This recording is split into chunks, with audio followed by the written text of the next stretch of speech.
This week on Two Legs, it's the unofficial release for the next archive series, Flaming Pie. We're going to dig into the story, we're going to talk about the album, and what we would like to see on the archive set. Stay tuned.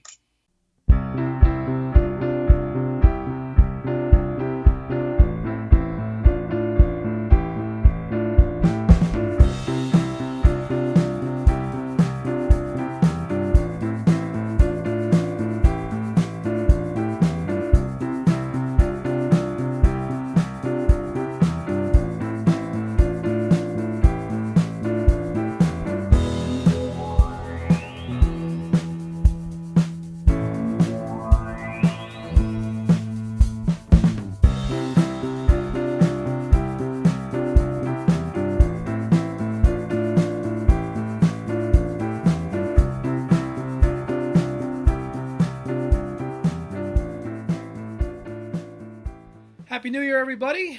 This is our first show of 2020, and we are happy to report that unofficially we have heard that Flaming Pie is now going to be the next archive re-release due in July of this year in a mega box set of 7 discs, 5 CDs, and 2 Blu-rays.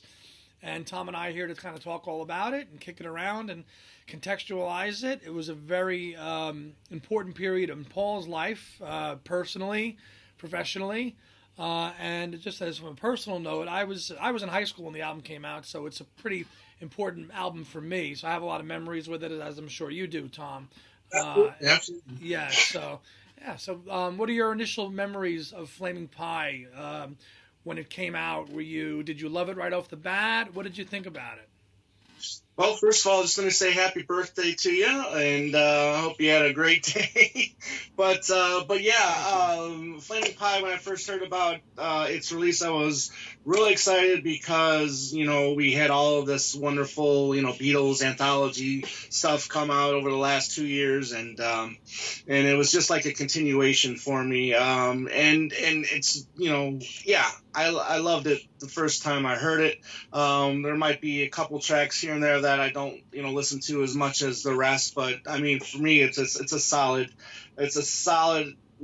album that he's ever released. It's got a little bit of everything with Ringo and George Martin and Linda for sure, and just great lyrics and Jeff Lynne there too, which I never thought I would see Jeff Lynne production on a Paul McCartney record, but he was a hot producer at the time, and Paul took that risk, and I think it paid off. It's a great record. Yeah, he had I know at the time he didn't want. Somebody asked him, why didn't you have Jeff Lynne produce the whole record? And he's like, well, I didn't want a whole Jeff Lynne ELO sounding record.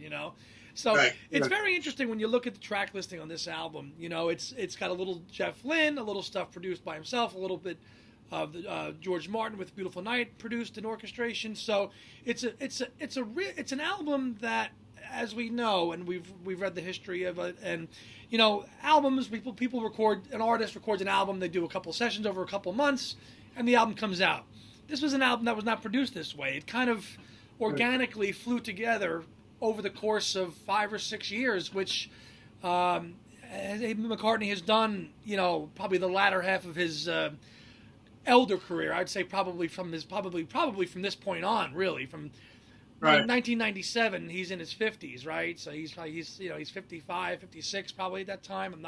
I'm sure if I have the age right, but he was definitely in his 50s at the time. So, as you had mentioned, the Beatles anthology was rip roaring and popular. And as somebody who was coming into the era of being a fan then, pre-internet, or I should say early internet era, it was just a wonderful way to kind of get all this stuff. And as you said, I just kind of viewed it as a continuation of the Beatles anthology, because that's what, Right. for me, that's what it was. And he makes no bones about that in the sleeve notes and in the World Tonight documentary, saying that, like, I knew this was invigorated by the success of the Beatles anthology. So Correct. he didn't. He could have walked away and said, I'm just gonna put an album out, and he was like, no, I'm going to embrace, because I think that project for him really kind of reawakened him to how things were done. Simple, just go in, do a couple songs, and, no stress, no pressure, but doing it. Yes. Yeah. Yeah, there was no really stress at all because they didn't want an album from him anyways because of the fact with all of this anthology stuff coming out. So I'm sure he's just like, okay, I can just be laid back and record whenever I want, and I'm Yeah, glad it he came was back with such a strong album. such a strong album, and it was the end of the kind of the that kind of rebirth of Paul McCartney as a live artist, right? Coming back with the Flowers in the Dirt band, with Hamish Stewart and Chris Wickens and all those guys, and had that really hot period where he was touring a lot worldwide, especially the 89-90 tour being one of the most successful tours he's done. 93, 94 less so, but still, still successful. And that kind of this was kind of that ended. He dives into the anthology, and he comes out of the anthology with a fresh new solo album. Featuring, like I said, Jeff Lynne production, but also Steve Miller on a couple tracks too. So, Your buddy Steve Miller, yeah. I mean, they worked together in the My Dark Hour back in, what was it, 69? 69, right, on My Dark Hour. So, he pulled together fragments of stuff that he had laying around, like Great Day, goes back to like 1992. Well, even earlier than that. I'm sorry. It goes back to like earlier than that, like early 70s, probably. Absolutely. That almost sounds like it could be a Wings Wildlife outtake, right? Absolutely. Could have been a Wildlife track. Yeah, actually, no, I think Calico Skies goes back to 92. Correct. Calico Skies, and then I think it wasn't Great Day then recorded in 92 as well, I believe? Recorded, right. It was recorded in 92, so that was a song in the can for 5 years by the time it came out. True. Already done. I agree with you. There are some songs on it that, I think Flaming Pie would have been, I mean, it's still one of my all-time favorite albums for what it is, but I think that there's three, I'd call them clunkers on the album, for me. Okay. If You Wanna, I'm not really keen on too much. Used to Be Bad, I'm not really too keen on. And I hate to say it, but the Ringo track, Really Love You. I love you, and I'm right there with you. I mean, there's, I kind of like maybe If You Want a little bit more than you do, but yeah, definitely Really Love You. But I really enjoyed Used to Be Bad when it first came out, but it's just kind of a track that If You Want, out of those three, I would say If You Want is probably the best of those three. Yeah, maybe. Yeah. Really Love You is nice because it's got Ringo on it, but I'm just looking at the track. It's 5:14. It goes on for a long time. Yeah, maybe it overstays its welcome at 5:14. Yeah, maybe cut a minute off of that. But the fact is I mean, it's Paul and Ringo. Right. You gotta appreciate the fact that those two are jamming together. But then we get such a great performance out of the two of them on Beautiful Night with his drumming on Beautiful Night, and then of course the great classic Beatles-esque coda at the end of Beautiful Night, right? Right. Yeah. Absolutely. And of all the tracks that he has worked on in the past, well, I mean, that's the song that I'm the happiest that he brought back for this. For this album, because I mean, for me, that's the song that really makes this album. 1,000% agree. I mean, that's the Beautiful Night to me is the cornerstone piece of the whole album. It was when I first heard it as a kid in high school in 1997, and it still is. It was just again, Paul McCartney's got hundreds of these songs from the beginning of time to the end. You hear him. Take This Never Happened Before on Chaos and Creation. He's got certain songs that just they check all the boxes of what makes McCartney great, right? But Beautiful Night, not knowing until I was older that it originated actually from the 80s, and it was done in 1986 with Billy Joel's backing band, so Liberty DeVito and all those guys, and produced by Phil Ramone in New York. Yeah, I mean, a very, very big Billy Joel feel on this song, and a couple other songs too in those sessions. Another one I'm thinking of is Loveliest Thing. Loveliest Thing. Same kind of came from the same sessions. Very, very big, rich 1980s sounding production, right? Over the top with the drums and everything. So. Phil Ramone, maybe a little over the top, but I enjoyed it. And honestly, I love the 1986 version of Beautiful Night, and I love. I was going to ask you if you enjoyed that the original demo. I like them equally. I like them equally for different reasons. I like obviously the polished version on the album because it has all the George Martin orchestration, which is so lovingly and tastefully done. It harkens back to even shades of Abbey Road when you hear it, because it was done at Abbey Road. It's, like when you watch that In the World Tonight documentary, and you see George walking to the studio and conducting the musicians, and they're doing all the string parts for it. That's the Beatles. that's the Beatles. That's the Beatles to me. That's you're right. just, it's not, but you know what I mean. It is. But the 1986 version, to me, I think there's a real raw vocal charm in Paul's delivery in that 1986 version, and it was officially issued on the Beautiful Night single that came out as a part of one of the Ubu Jubu tracks, right. Albeit it's an edited form. Now it's out there; you can get it unofficially, the full version. But he really lets himself go vocally on that version. I think it's just I like them equally for different reasons. What about you? I'm happy that it didn't make the Princess Bride soundtrack. I'm glad Rob Reiner declined the song, even though I think it would have been a good fit for the movie. But I'm glad he kind of held this one in his back pocket and came back and revisited it. And I think it's a really special song with the collaboration, with George Martin and Ringo Starr, like we've already said. Right. So. It's I think you'll find anybody who's kind of a diehard McCartney fan like you and I probably agree on A Beautiful Night. I'm sure probably Ken would agree with us too on that. And it's you're looking at some of the other songs that were done here. Commercially too, a hot period. You got two songs that were both featured in the film Father's Day, right? Right. Young Boy and The World Tonight. They probably I don't have the chart rankings in front of me how they did as singles. Probably not well. But I mean, I knew that they were. I remember seeing trailers for the movie and seeing those songs, in the trailer. Yeah, I don't remember the fact that those two, because I never watched the movie. Right. I didn't either. I just saw the trailer and I heard the song. Gotcha. And I didn't realize till later on that the two of his tracks were in that movie. Right. So when you think about everything that was kind of cooked up in this hodgepodge of 14 tracks, all over the place, really. I mean. Some days. Yeah. Some days is a great track. Very, very, very understated George Martin production in that, tastefully done. Again, there's everything that he ever did. It's funny. I was listening to. When doing some research for this, I was listening to a Flaming Pies radio special that was done back then too, and there's those little interview with Jeff Lynne talking about how he thought "Souvenir" was the best track on the album. He liked that the best. No, it is a great track, and correct me wrong. I mean, that's the song he does the solo with James, his son, on that track, I believe. Either "Souvenir" or I think it might be "Heaven on a Sunday" because there's "Call Back." Thank you. Yes, that's the track. Yeah, because that's another one of my standout songs that I like a lot as well. Yeah.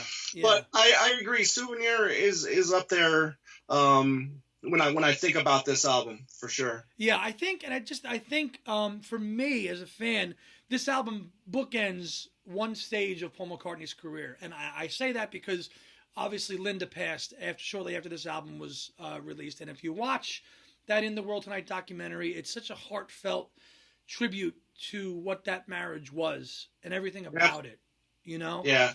So I rewatched it again last night as well, and I probably hadn't seen it over 10 plus years, and it was really moving when you see the two, the riding horses together, and they're fooling around in the studio together. It's so knowing that she passed so shortly after this album came out, to me it's like closing the chapter on an aspect of his career that would never be looked at the same. Yeah, he's released more albums and stuff like that, but to me, for classic McCartney ended with this album. For me, yeah, I mean, it was an end of an era, really. I mean, her vocals are so evident on almost every album up to this point. Wings or solo, right? Exactly. Yeah. I mean, she's a staple of his records, and I didn't really appreciate him at first, but then over time, I couldn't imagine these songs without her vocals on them now. No, I couldn't either. So, anybody who hasn't seen that World Tonight documentary, it really encapsulates this whole period so well. Right. for where he was in his life. One of the better ones out there. It's definitely one of the better McCartney videos out there. Right, because he's got a whole bunch of those making of the album videos, and I think this, for me, it's one of the best ones. I kind of get frustrated with a lot of these McCartney videos because it's all, I can't believe I'm working with McCartney and he's so great, and and it's all that kind of thing, Right. But right. But touching back on our kind of original Beautiful Night stuff, one of the things we were talking about off air was, so when this album came out, a slew of single releases and a ton of B-sides, as we now know, are going to definitely be a part of this deluxe box set when they come out. Possibly, yeah. We would think so. I mean, with 5 discs, I don't know how he's going to break it up and spread them out, but it's interesting when you look at some of the tracks that he chose as B-sides that came out on this. Now, these all came out in 1997, but all the B-sides that were included here, we've got "I Love This House," okay, that goes back to about 1984. "Squid," I think 86-ish. "Love Mix," 87, part of the Return to Pepperland sessions with Phil Ramone. Same thing with "Same Love" and "Love Come Tumbling Down." So I was wondering if he, when he unearthed "Beautiful Night," did he realize, hey, at the same time I kind of had all these other songs floating around, let's just get them out as B-sides, So it's interesting, do you now class them as like 1997 songs, or do they get repackaged and where they really put in because they were part of other sessions, as we were talking about? I don't know. What do you do? Yeah, I mean, it's a good question, and it's up for debate, really. I mean, because at first these songs, "Squid," "I Love This House," those are part of the Ubu Jubu stuff, really. I mean, they weren't really official B-sides. I mean, unless it was, if the Ubu Juba stuff wasn't on there, we would never have it. That stuff on the physical media, right? Right. However, with "Same Love" and "Love Come Tumbling Down," those are probably more during the Phil Ramone sessions, and I don't think they were really worked on. So I still think that still should be considered, that time, the 87. You wouldn't want to bundle it in with the 1990s era. No, and why would you? Unless he did some official work on it, right? If he did like some kind of which there mix might have on been. it. I mean, I didn't do any looking into it, but there might have been some touching up of stuff there for these to get commercially released. I don't know. And if that's the case, then why not? Add it to the. I'm just looking at "Love Come Tumbling Down" now, right? Okay, so here's the credits as published in the "Beautiful Night" single from 1997, and all the credits says it was recorded March 10th, 1987, and that was it, at his home studio. So this could have been a case of, hey, we're gonna just slap. So to your point, you think they should be like left in that era, but then do they get lost in the shuffles? I don't know.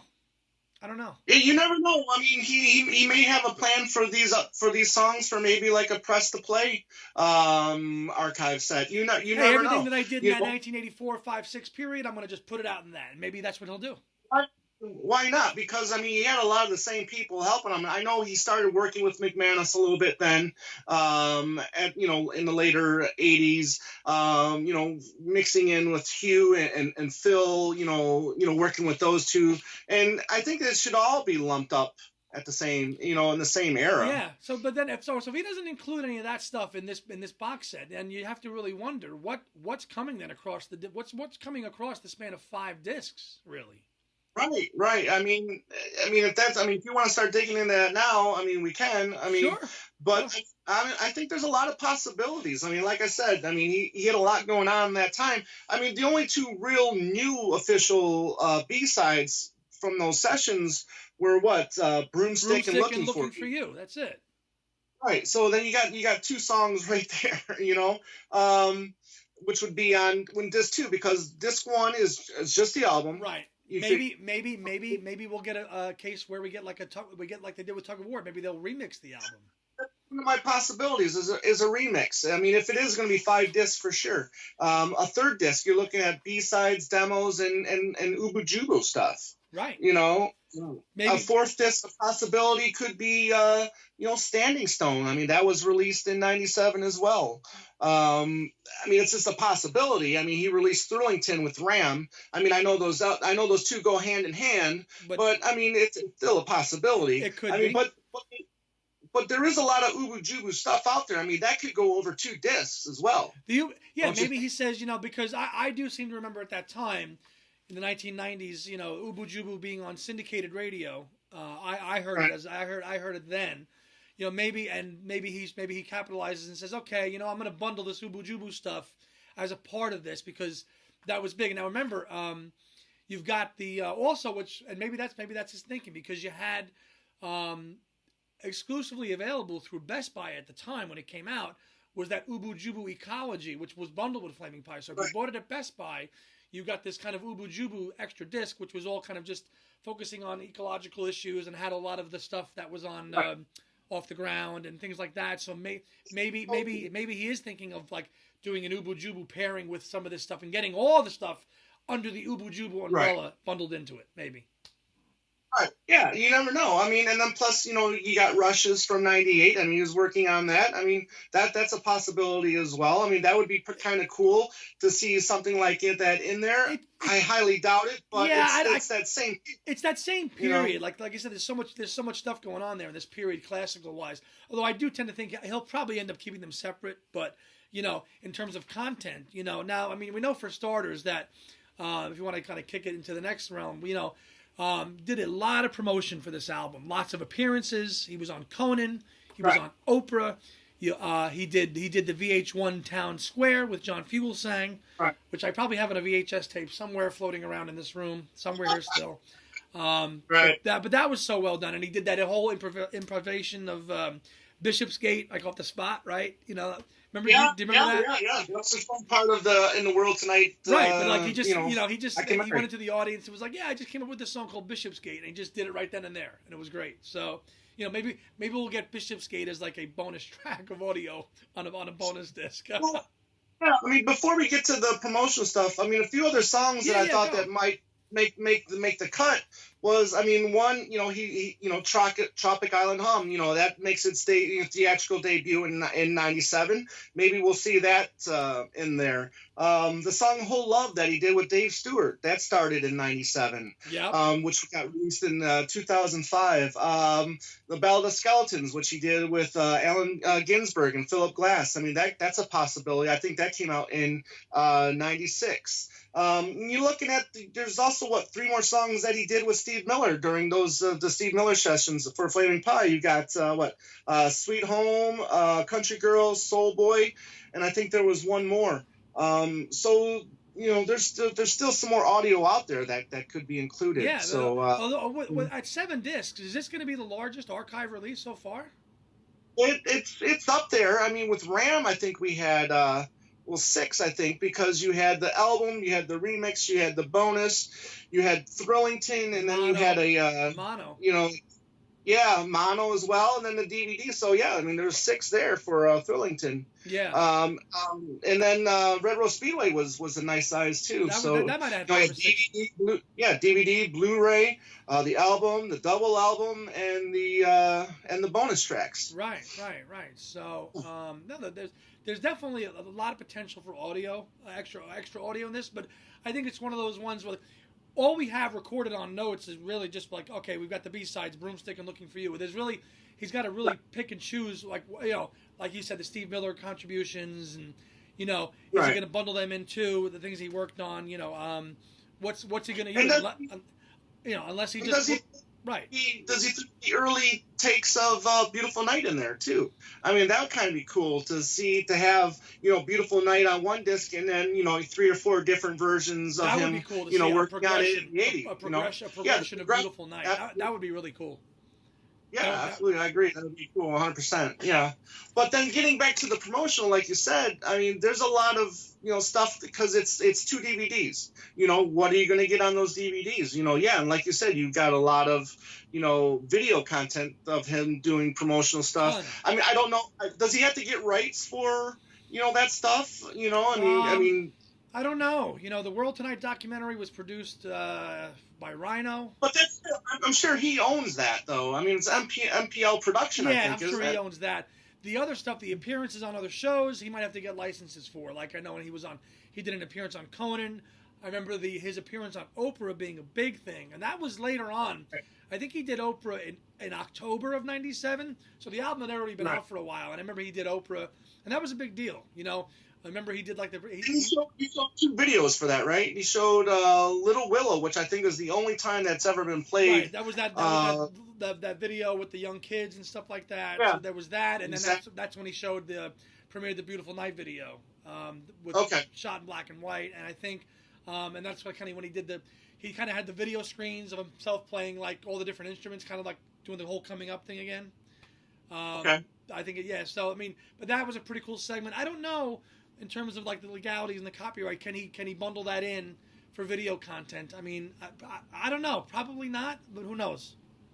Yeah, I mean, and another thing is the actual 5-minute Tropic Island Hum. I mean, that could possibly be on there as well. And then you're looking at a lot of videos, like you just said. Excuse me, Little Willow. Right, the Little Willow, Beautiful Night, and then right. Right, and 2 versions of The World Tonight. You've got the black and white one shot where he's kind of just walking around with the boombox, and then he's got the color one. And I think both were produced by his daughter Mary and her fiance at the time, Alistair Donald. Yes. Right. Who also had a hand in producing the documentary too. Very true. So you've got, again, this might be your typical, of two DVDs. Maybe one DVD is the in the World Tonight documentary, and then the second DVD might be the promotional films. And maybe that's it. And I know a lot of fans are they're like, wow, we get all these discs, but he's only putting 8 or 9 tracks on them. True. I mean, that is one of the complaints I have with these archive sets. There's quite a few bonus discs, like say for the Speed of Sound archive set. That's bonus disc. I think it's only 6 to 8 songs. I mean, there's really not a lot of stuff on there. Yeah, I mean that's that one's a dry period. Even like the double album on the archive, the 4th side is just there's nothing on it, right? So, if there's nothing to be had, there's nothing to be had. So I don't think it's a case of padding. I just think he probably wants to, instead of bundling it all up, he's going to put the tracks on the disc so they're in the best pristine quality, and available. You're not going to lump in a DVD. You're not going to lump in a video on one disc and then have tracks on it. He's just not going to do that. He's going to give you one disc of a film, right? And then he'll give you another disc of bonus tracks, and that'll probably be what this is. But for 5 discs for this album, I'm really, really curious to see what that makeup is for 5 discs, because and it's also an album that there's not a ton of officially really. I mean, there's backing tracks and stuff available unofficially, but maybe he throws us a surprise and he has something sitting in the can from this era, like It's Not On from Pipes of Peace. Who knows? Yeah, true. I mean, there's definitely possibilities that we could hear stuff that we haven't heard before. But let's look at this way. I mean, the Ubu Jubu stuff, how long were those episodes when they first came out? Were they an hour long? They were about an hour long, so without commercials, 45 minutes. Yeah. Okay, and then plus you got to take out the songs that you don't have the rights for. So some of these Ubu Jubus are probably only 9 to say 15 minutes long. So and there was 15 episodes? I mean, how many episodes were there? Something like that. 15 or 17, maybe more. You can probably split. Yeah, I mean, so you can probably realistically split those up on 2 discs, and there's 2 discs right there. So you're looking at the remastered album. You're looking at B-sides and demos. You're looking at 2 Ubu Jubus, and then the 5th. What else is out there? I mean, we'll see. Well, we shall see. I mean, in terms of, I remember being very, very angry at the time. It wasn't because it lost to Bob Dylan's "Time Out of Mind" album for album of the year. And I didn't know that album then, and I've only really become a Dylan fan the last couple of years. So I know that album's a great album. But obviously, it is a great album. And I only discovered it, only in the last couple of years, as opposed to Flaming Pie, which I've known for 20-something years. But if you're going to lose out to somebody, Dylan's not bad. But I mean, it would have been nice for him to have gotten Album of the Year with Flaming Pie. It would have been a really nice cherry on the top. Oh, absolutely. And plus, I think this album debuted at number 2. I think it peaked at number 2 on the album charts. So I mean, you had a lot of Which there was a lot of great and again, success with that. you could argue that a lot of that was that Beatles anthology hype machine carrying that. Exactly. I remember having conversations with people at the time because I was born a diehard McCartney fan. I will go to my death defending Paul McCartney. I remember having arguments with people at the time saying, "Look, hey, it went to number 2. Well, he's a Beatle. He can sell anything. Anything will go to number 2." I'm like, no, that's wrong. No. That's wrong. I'm like, Right. That's not the case. I remember staunchly defending this album, to my peers at the time because it had done so well in the midst of 1997, Britpop, okay, so Oasis is exploding, the Spice Girls. Think about the stuff that was on the charts in 1997, right? Rap, grunge is kind of dying out. Rap is still kind of prevalent, right? East Coast rap, West Coast rap. Boy bands are starting to come up, and here comes Paul McCartney at 50-something years old with Flaming Pie, and it's, I'm like, score one for the good guys. My guys in the charts, take it. That's how I felt. That's how I still feel. Very cool. Very good. Very good. So there's a lot of talk out there about people disappointed that they're not finishing off the Wings era on this archive series. What's your take on that? Would you have rather seen the Wings stuff? And then what's the holdup? Do you think? What could be holding that series up? I don't know. We've talked about this on a lot of our other shows. I think we've touched upon it. I really did think that he was going to really just knock out the 70s and get it over with and done. But in terms of what could be holding it up, I know I've seen kicked around online that he wants to maybe include the concert for Kampuchea in this, and because there's a whole other artist on there could be issues with getting them to sign off to be included with that. And it's like the concert for Bangladesh. It's the same thing all over again with that. And maybe that's holding it up. Although from what I read and from the people that kind of drop little hints that are in the know, they seem to say that both of these albums are done already. The archive work has been done for them, and there's just one or two things kind of legally that are just hanging it up. Right. Whether that's the ex-members of Wings, at that point, it could only really be Steve Holley or Lawrence Juber. And I don't really see that being an issue because they're on record saying that they've contributed and they endorse it. And we know Denny Lane is on board with any project, and he and Paul seem to have a good relationship again in terms of the Wings archive releases. So I don't think it's anybody in the Wings camp. So the only other alternative would be something else. I don't know. Right, yeah, and the fact is, we mentioned Denny Lane. I know in the past he had bought the rights to Mull of Kintyre, or his part of the rights, Denny's. So now McCartney just owns, Mull of Kintyre outright. Right, he bought Denny's share out. Yeah. Yeah, right. Yeah, has he done that with the other songs from London Town? That's a question to ask as well. That's a very good point. Is that a hold up, or is does Denny want a little something extra? That is a great point, Tom, because London Town, as we know, is one of the albums that has a lot of Denny Lane co-written compositions on it. So maybe that's a legal issue that we're not in the know about, and Denny is like, hey, look, I wrote 6 or 7 songs for this album with you. How are we going to divvy this up when this album comes out again and it gets re-released? That's a very interesting point. Maybe. Yeah. I would think about. Yeah, but I would think at this point now, Denny Lane is pretty established in his legacy as a ex-Moody Blue and ex-Wing guy, and he tours regularly in the Northeast and around the United States, and he seems, from everything that I follow him on social media, he seems like he's in a good place. And it doesn't strike me, and again, I've never met him, but it doesn't seem like he doesn't seem like the kind of guy right now who's going to hold up, a royalty issue on an album that's over 40 years old. I just don't see it. But maybe it could be. Yeah, you never know. I would, myself too. I thought it would be pretty cool if he just ended up finishing the Wing stuff as well. But the set has never been in any chronological order. It never since has. 2010. Starting with Band on the Run and then just going all over the place. So I'm kind of fine with the mix up. The one decade to the next. Yeah, I do think I don't think we listen. The album is 20-something years old now, so I don't think it needed to be reappraised and kind of reanalyzed now, because I think over the since the album's come out, it's held up pretty well. Most people identify it as a strong McCartney album. I don't think it needs to be reevaluated yet, but I mean it will be, and that's great too. And hopefully it opens up doors for fans who don't know the music yet, and they'll discover it for the first time. And that's what these archive. That's the purpose. One of the purposes of this archive campaign is to do.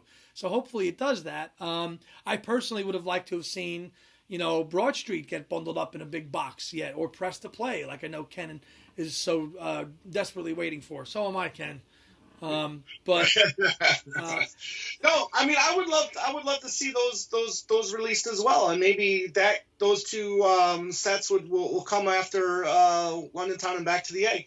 I mean, it would be really cool if he just did them for all of his right. albums. I have no problem with that whatsoever. If he wants to, 3, 4, 5 years from now release, a box set for Chaos and Creation, I'm all for it. And Memory Was Full and New, and then even another version of each station. I'm all, I do know that at some point for a long time, Paul was very self-conscious of his late Wings material. He knew that it was not commercially.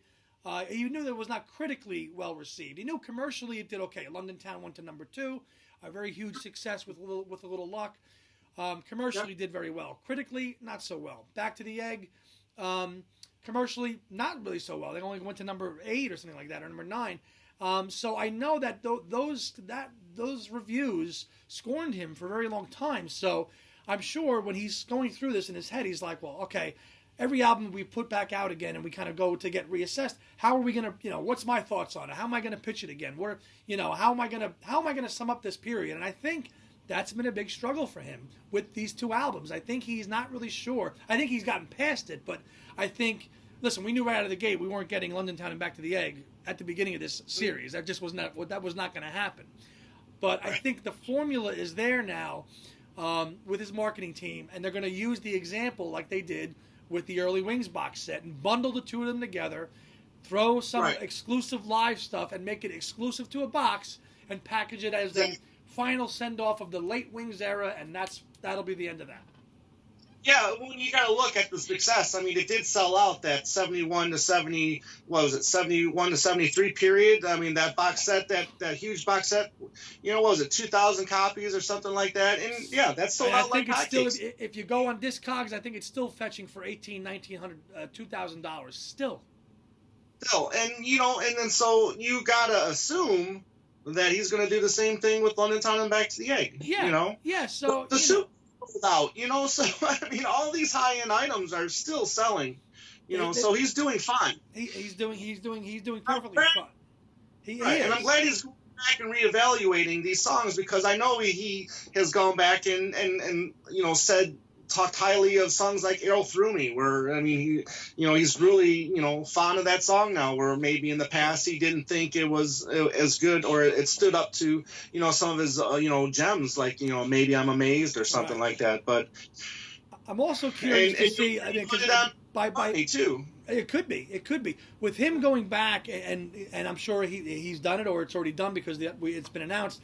Him going back to this period here with Flaming Pie, and looking back at all this stuff that he did in Linda's last year or two of her life, it's gotta be hugely emotional for him to go back to this period of time that he has. He's been married twice. He's had another child. So that's why I'm also kind of surprised we got it now, because this has been a period of life that, like, I think if he associates it with it, when he listens to this, he might, and he looks at this footage and he sees his wife singing in the studio. That's gotta just crush him, because of what he misses. So I'm right. Yeah, it's 22 years now. You got to figure, enough time has gone by. It has. Enough time has gone by, but I am surprised that he did choose to revisit it now, based on the obvious connotations that this album has with it. So if he has, good for him, and maybe that could be part of his spin, saying, what, this was Linda's coming to the end of her life. There might be that whole part of it too, that he might talk a lot about that. Now, looking back on it, saying, hey, this is Linda, we knew that she was, he might really kind of give a little bit of he might be more open about it now as opposed to back then. Right. Plus, this is one of his later day masterpieces, in my opinion. So I think it's great to revisit something like this because he hasn't touched on anything in the '90s yet for this archive set. So no. And it's fine. Just as long as it continue. All I care about is that it continues. I really don't care what next, but it would have been nice, to finish out the '70s. Here's another thing we can kind of touch upon too is that its latter day history has kind of been given, starting I think in 2009, I want to say he did start to play certain songs from this album live, which were cool. I mean, we got to hear Flaming Pie live, which at the time, if you had told me that we're going to hear Flaming Pie live, I'd be like, I would have never dreamt it. But he played that live. And then he started. I'm surprised it was never a single. I thought that song would have made a great single. Would have been a great Flaming Pie. Would have been a great single. Has the Beatle connection to it. It would have been a great little single, right? But he started playing Flaming Pie live in concert for a good while there in the late 2000s, and then I think as soon as he came back to regular live touring in 2002, he worked Calico Skies into the set, and that's been in and out for a long time now. So so obviously he knows that that's an album, and he plays songs. He plays those two songs from it because he knows that people like them and they go down well. I know, and his version that he does with Calico Skies now live, it's a little bit different. It's got like the extra drums in it and stuff like that. I enjoy the live arrangement that he does with Calico Skies now. It's just a little bit of a different arrangement.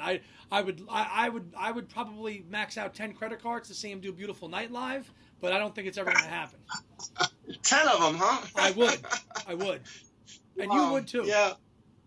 Yeah, Calico Skies will always have a special place in my heart. I mean that we chose that song. The first two verses of that song were part of our my wife and I's wedding. So that's a special song to me. Getting back to the tracks that are on this album, I mean Little Willow. I mean, how can you not like or love Little Willow? Especially who it's for. Just a precious song. Sundays I think is great. Young Boys is a lot of fun. Heaven on a Sunday I think is really good too. But you got a little bit of a show and tell here coming up here. So I mean I'm really interested because I never found Flaming Pie on LP during the day. Oh no! And no. That's a pretty cool little story. Actually, I'm gonna grab another copy. Hold on one sec. Collecting vinyl in the 1990s was a chore. Let me tell you. Oh, a challenge for sure. It was a challenge. You had to dig high and low. So I've got the first vinyl copy here, which is a Parlophone pressing. It's got Made in England on the back. I don't know if you can see it. So I got this as an import at a New York City record store. Probably when the album came out, I think it was about $30 at the time, which for a high school kid was a lot of money. You weren't buying this at Nobody Beats the Wiz or Sam Goody. You just weren't. You could buy the CD there, but that was about it. That's on the Parlophone label with the Made in England and made well. And then a few months later, I happened to be in an old record store, which is long since closed in New York City, called J&R Music World, which was near the World Trade Center, which is where I used to kind of hang out and work as a high school kid. And I found an American copy of the album, which is still sealed to this day, with a nice. Is it a double LP or is it a one LP? One LP gatefold. One LP gatefold. So it's cool. A gatefold like this, but one album, right? Okay. And it's on like the heavyweight vinyl of the day, although it's not like the 180 gram like they do now, but it's still made pretty well, and it's got like the Flaming Pie. On there, which is nice. Send you my address so you can send it to me. I can do that. No track listing on the label. It just says side 1, side 2, and it just says see sleeve for details. So they didn't print anything on the label. So that's the British copy from the UK that I've had for a long time. And I said I got this American copy. What's that?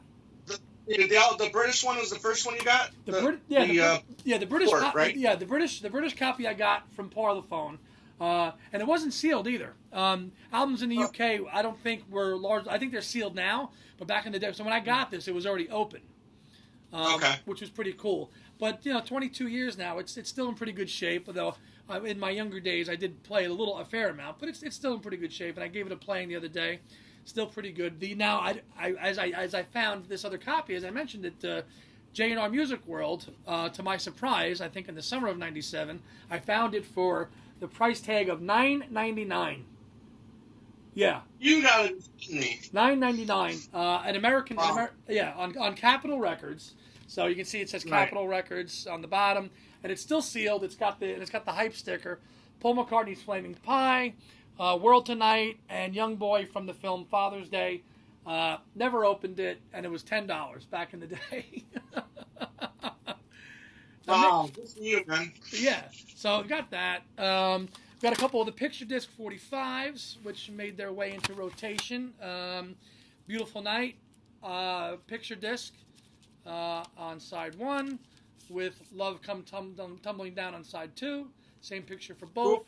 The World Tonight, also same thing. On side 1, side 2 used to be Bad, and we've got what I did with the third one. But I have a third one, Young Boy, but I don't know what I did with it. Oh no, here it is. Yeah, here's the third one, Young Boy, nice one. Gotcha. Yep, and then side 2, Looking for You. Gotcha. Okay. Yeah, got these all around the same time, and then the slew of the CD singles, which again were also imports. Beautiful Night, Right. CD single, Yeah. 2 discs. World Tonight, CD single, 2 discs with Ubu Jubu as bonus tracks. Yeah, and then another World Tonight domestic copy. This has Looking for You also on the back of it, and and then I think, lastly but not least, a not for sale copy of Flaming Pie with the legal notice. This CD is property of the record company, must be returned on demand. It is licensed for promotional use and has not been sold. The CD cannot be transferred without consent of the record company. Use or retention of the CD signifies acceptance of this license. Got it. I'm not even sure. How did you buy it for then? I don't even know. I don't even know how I got it. I don't know if I bought it or I got it as part of a collection or somebody gave it to me. But yeah, Flaming Pie. So a lot of McCartney albums, and you'll know this, like they could be like their own discography. There's so much available. Like look at Flowers in the Dirt, right? It could be its own discography of all the B-sides and singles and CD singles and maxi singles. Like each album, could have a shelf worth of releases, right? Right. So that's absolutely. Yeah, that's just a little treasure trove into my Flaming Pie, hysteria of a, at the time, a 16-year-old fan who would just gobble up anything to get it all. Well, that's awesome. I was still collecting music, but I was more on the CD end of it, just the regular. I mean, I didn't get into the single CDs, and I was out of vinyl at the time. But that was like right of the start of me being a movie collector as well. So I was kind of like going back and forth. Like one paycheck I'd get movies, and the next paycheck I'd get CDs. So it's kind of going back and forth. But so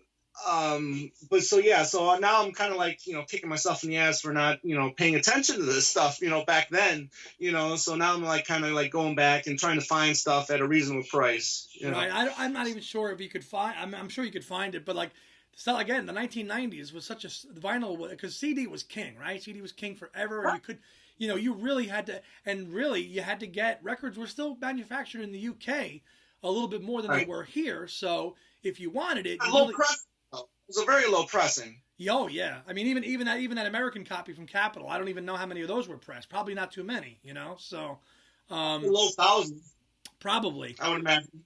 And there was only people like probably you and I that would be interested in getting them anyway back then. Right. But then of course, so the CD market, booms, and then early 2000s, the digital age and MP3 takes over.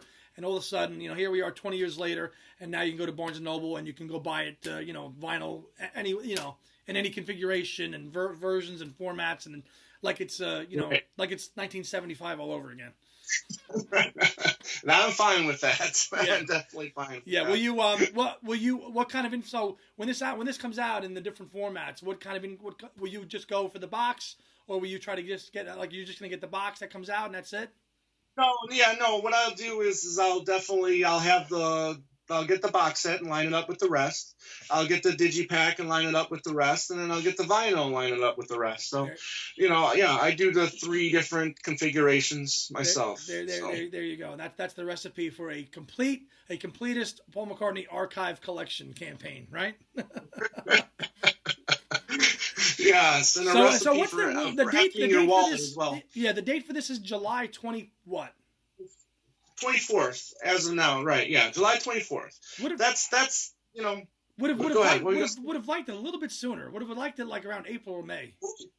Yeah, that would have been great, because then he's also got his, vinyl reissue campaign that he's been doing the last 3 years. So we're hoping that, he continues that. Where's he going to go this time? I mean, is he going to go a classical route? Is he going to do the experimental route? Or is he just going to keep going with his canon stuff, his main canon stuff? You'll get the standard black reissues, and then you'll get the coloreds, Right, exactly. So you can get that all bundled up on his website, or you can order it from Amazon. So it's. I just for that to leak out at the beginning of the new year, January, whatever it was, 2nd or 3rd, when we first started seeing it leaked everywhere, to see it get leaked and then have the July date on it, we're like, now July, really? Like, if it's January, why wouldn't it come out in May or June? Listen, I'll take whatever. We'll all take whatever. We're right, and again, these all have to kind of be structured and planned releases, because you've got the Beatles world too, and you've got Let It Be coming down the pipeline and everything else. Let's face it, we're, like you said, Let It Be. This is the 50th anniversary of the solo careers. Really, even though Lennon and Harrison had their singles and their, experimental LPs in the 60s, but this is the actual start, in my opinion, of the solo careers. So you got the 2 Ringo LPs, Sentimental Journey and Buku's Blues, that may possibly see the light of day. You got All Things Must Pass, Plastic Ono Band. I mean, that'd be great if those see the light of day as well. Right. So if those releases are in the pipeline, Apple and Apple, the conglomerate that is, and Paul and Ringo and the the wives have to kind of figure out, well, okay, here's the year, and here's how we're going to forecast it, and here's when everything's coming out. So I don't know. Listen, a Plastic Ono Band box set, that kind of like he did with the Imagine thing, that would be cool.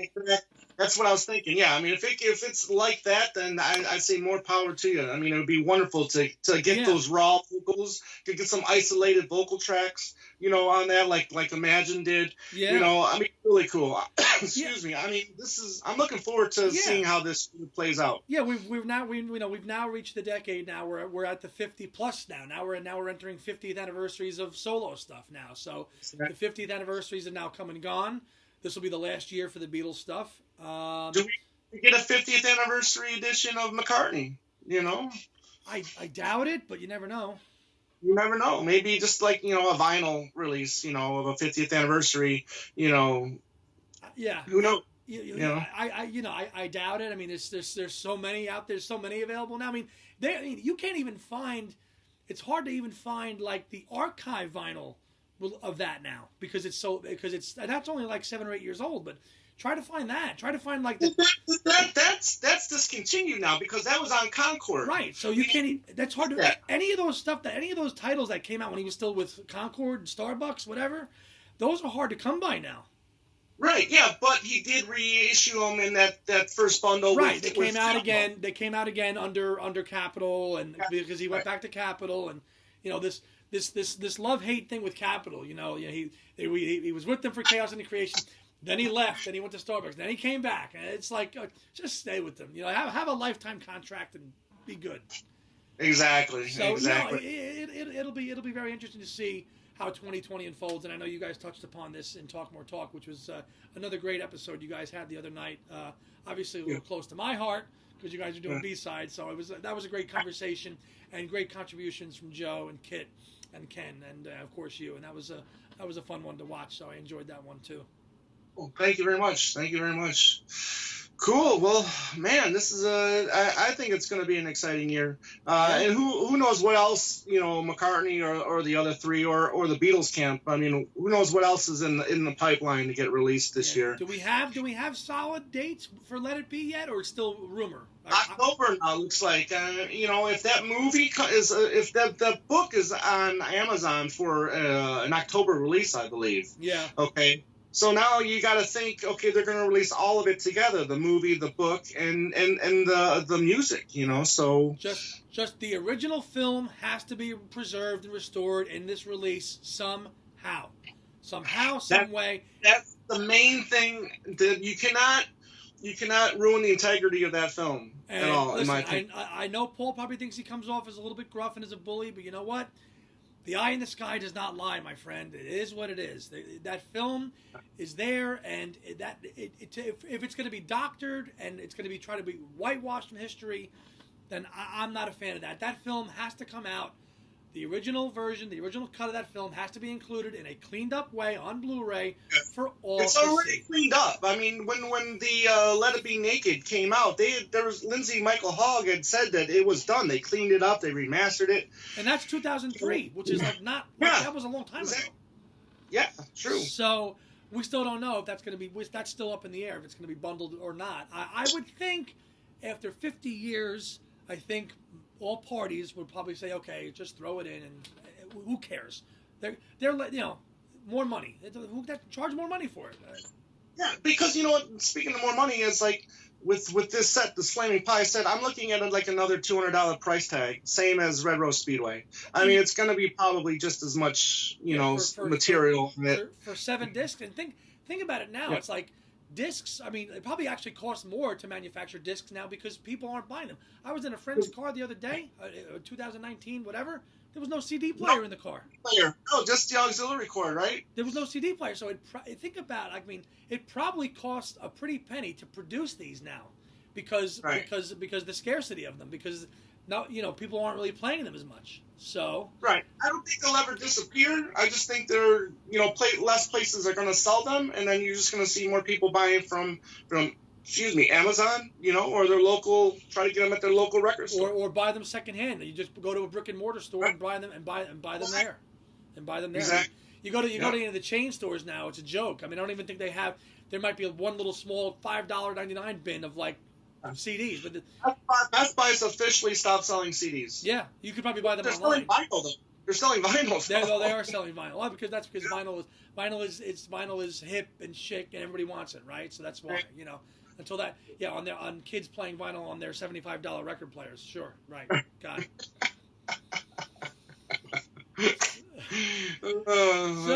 That's there. So July should be 2020 is going to be a big year, but for us here at Two Legs, we're looking forward to July, of course, with Flaming Pie, and who knows? Maybe I don't think we'll get more than one archive this year. That's usually just one per year, but we'll see. If this is the one for 2020, it will come out, and we will dissect it. Every nook and cranny of it, and I'm sure it'll be great. Just like every other one in this series has been tastefully done, and we'll dissect it. And I'm sure we'll be talking about it on a future Two Legs podcast. Absolutely, can't wait. Yeah, cool. Well, anything else you want to add to that? That's it for me, man. Stay tuned to Two Legs. We'll have a few more shows in the can. Over the next probably few weeks, probably towards the end of January. I know we're going to have Alan Kozin on at some point too, and we've got some news potentially for the Fest for Beatle fans in March coming down the pike too. So stay tuned for that, and hit us up on our social media. I'm Andy Nichols. You can find me on Facebook or on our Two Legs pages, and Tom can give all those now. He's got all the links memorized. Yeah, that's right. Well, you can email us at twolegspodcast@gmail.com. You can find us on YouTube, on our YouTube channel, Two Legs of Paul McCartney Podcast, where you can see our beautiful mugs. We're on Podbean, we're on iTunes, we're on iHeartRadio. You can find us on Twitter and Instagram at Two Legs Podcast. So YouTube you can find me, Tom Hunyadi, on Facebook. You can find me on the Talk More Talk Facebook page.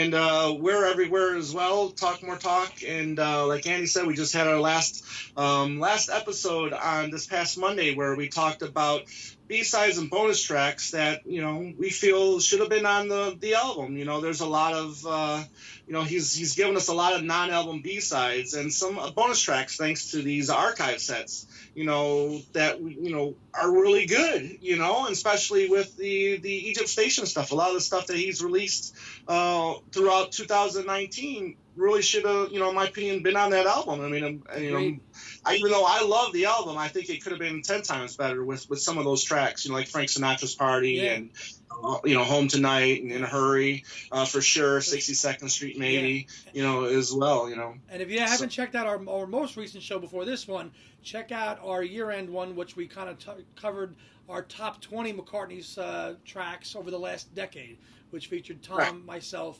and Dylan Seavey, who did our music for the show also. So that was our year-end closer. So if you missed that one, check that one out. We kind of went over all of our favorite top 20 songs for the last decade, which was a fun one to do as well.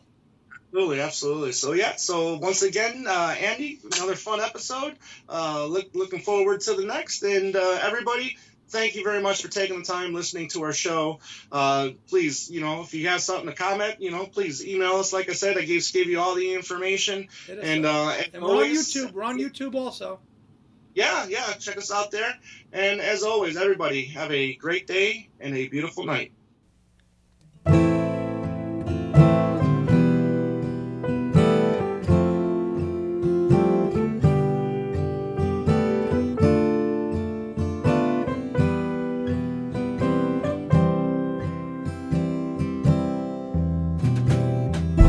Listening to Two Legs, a Paul McCartney podcast, hosted by Tom Hunyadi and Andy Nichols, with musical contributions by Dylan C.